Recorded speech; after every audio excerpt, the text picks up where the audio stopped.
تخيلوا معايا، هذا هو اغرب مستشفى كاين في المغرب. هذا المستشفى تبنى سنه 1948. مستشفى عملاق ديال بصح، كيتكون من 8 الطبقات. كان كيتعتبر من اكبر المستشفيات في افريقيا. اي حاجه كتخيلوها كانوا موفرينها للمرضى، تيرانات، السينما فين يتفرجوا، وكانوا دايرين المسجد فين كيصليو الناس.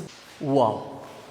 السبب باش غيتبنى هذا السبيطار هذا هو الطبيب المليونير موريس بونجانا. كان مريض بمرض السل وفي البلاد ديالو ما لقاوش ليه قعدو، غادي يجي للمغرب وبالضبط لبن سمين، وبسبب هذا الجو المفلتري غادي يصح بلا دواء بلا والو. ومن تما جاتو الفكره باش يبني هذا المستشفى العملاق هنايا في بن سميم ويداوي به الناس من جميع الديانات. بزاف كيقولوا لك حكا سبيطار مهجور، شفنا فيه شي حاجات. حنايا دابا حاليا طلعنا ها نتوما، طلعنا حتى للفوق ديالو، ما شفنا والو، ما سمعنا والو، ما حسينا بحتى شي حاجه. المستشفى غادي يتسد في 1973 وغيبقى مسدود لحد الان لاسباب غامضه. هذا المستشفى سميتو بن سميم، اسم الحقيقي ديالو هو الساناتوريوم، جا في النواحي ديال الافران وازرو. كتبوا لي في الكومونتير واش كنتوا عارفين هذا المستشفى هذا، واش تقدروا تدخلوا ليه ولا